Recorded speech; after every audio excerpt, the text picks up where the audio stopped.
នេះសួរមកបងអានេះប្រភេទក្បាលសាចដែលតិចខ្លាំងមកណាមានពីរម៉ូតទេបងគេច្រើនតែបងច្រើនហៅថាក្បាលតំណក់ក្បាលតំណក់ណាបាទដោយសារតែខ្ញុំហៅក្បាលសាចព្រោះដោយសារអីបើយើងមួលវាមកតិចយើងមួលវាមកតិចវាទៅជាតំណក់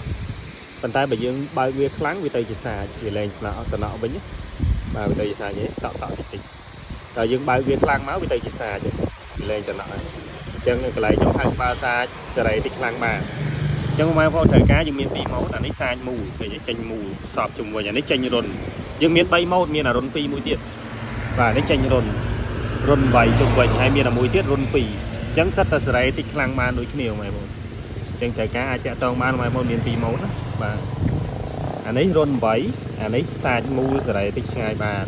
តិចខ្លាំងបានហើយបាទវល់នេះសេរីចិត្តឆ្ងាយបានតែតិចខ្លាំងអត់បានទេយើងរើសសម្រាប់ចេញទឹកមាន95ហើយនឹង135ចឹងមកយើងរើសហើយ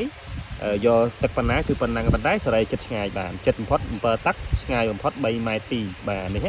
ម៉ូតនេះម៉ូតហ្នឹងក៏លក់ដាច់ខ្លាំងដែរតម្លៃវាធូរថ្លៃទេម៉ូតនេះធូរថ្លៃមែនតែសេរីចិត្តឆ្ងាយបានបាទនេះសារចំហៀងយើងធម្មតានេះយើងដាក់មួយវីដេអូសពុតណាបងប្អូនបាទ